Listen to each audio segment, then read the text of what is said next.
Yeah. Alright. Artificial, artificial insemination, where are we going? But most of all, where did it begin? This was a topic I would have never thought about choosing, but about a year ago, my wife and I decided to try and have children with failed attempts. But during my research, I found myself wondering, where did this procedure start? Where has our history brought us? And what is our future? As stated in the abstract from the article, artificial insemination, hurdles and milestones, the sequence of events that led to today's common use of AI stems from scientific research and experiments done many centuries ago. Also, modern AI techniques were adapted from cattle farmers who wanted to improve their milk production by selecting sperm from bulls with well-chosen genetic traits. Whoa. So a little history. In 1678, Antoni van Leeuwenhoek and his assistant, Johann Ham, were the first to see spermatozoa. They described them as zatterjats, or living animalcules in human sperm, 1/1,000,000th the size of a coarse grain of sand, with undulating tails. As stated by Antoni, these tails must be operated by muscles, joints, and tendons. More than 100 years later, Lazario Spallanzani reports out the first successful AI in a dog. This results in the birth of 3 dogs. He was also the first to report out on cooling of sperm when he said, "Sperm cooled with snow becomes motionless."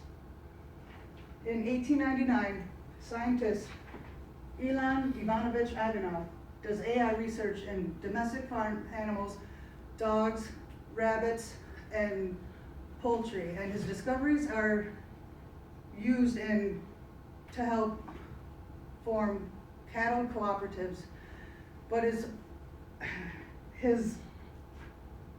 techniques are still used today in human medicine.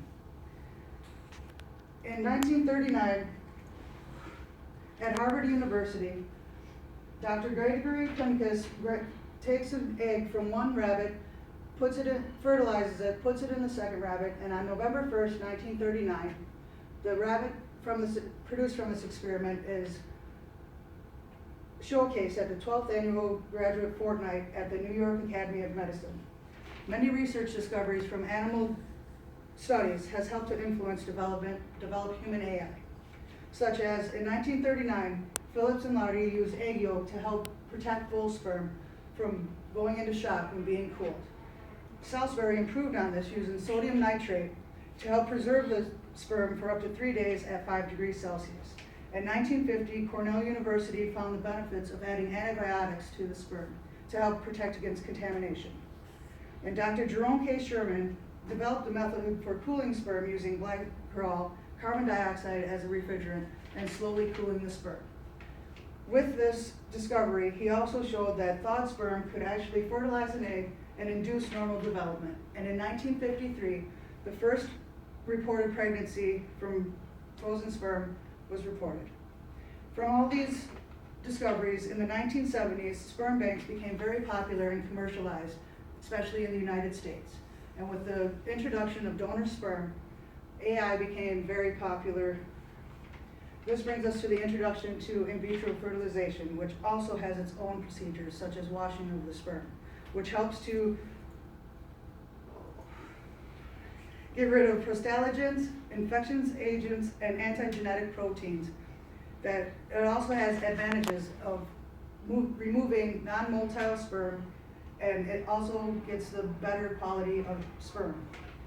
This preparation helps to select sperm with intact functional genetic properties, morphology, minimal DNA damage, and intact membranes with functional binding properties. After the semen is collected, washed, and tested for all these qualities, it will be frozen and donated, or it will be used right away in the IVF procedure. The egg for this procedure is taken from the ovary and put in a petri dish and fertilized with the sperm. Dr. Patrick Steptoe and Dr. Robert Edwards, after 10 years and 80 failed attempts in 1978 in Oldham, England, introduces the first conceived out-of-body baby, Louise Brown. She was called the first test tube baby and very controversial, but that didn't stop the doctors and scientists from doing their research. And in 1981, the first American IVF baby, Elizabeth Carr, was born with the help of Dr. Howard Jones and Dr. Georgiana Seeger Jones at the Jones Institute of Norfolk in Norfolk, Virginia, which was actually the first IVF practice in the United States. And in 1992, the first child was born from a donated egg when a 62-year-old woman used as an incubator gives birth to a baby boy. Since then, over 1 million babies have been born using AI procedures. What this means right now is our success rate is 10 to 20% on your first try of trying to get pregnant. But there are other factors that can either bring the percentages up, but they also bring them down, such as age, infertility problems, and number of tries. So if you go up to 3 to 6 tries, you could have up to 80% of a chance of getting pregnant. But women 35 and older have a 10 to 20% chance of getting pregnant.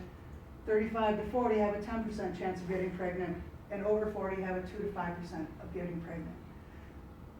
With this being said, any woman over the age of 40 wanting to get pregnant, you want to use the IVF procedure because it raises your percentages to 30% using your own eggs and 60% using a donor eggs. As stated earlier, with Louise being very controversial, that has not stopped more than 1 million babies being born using the AI procedure. And even though AI started in animals, today there is still ongoing research to help increase the odds of conception. Thank you.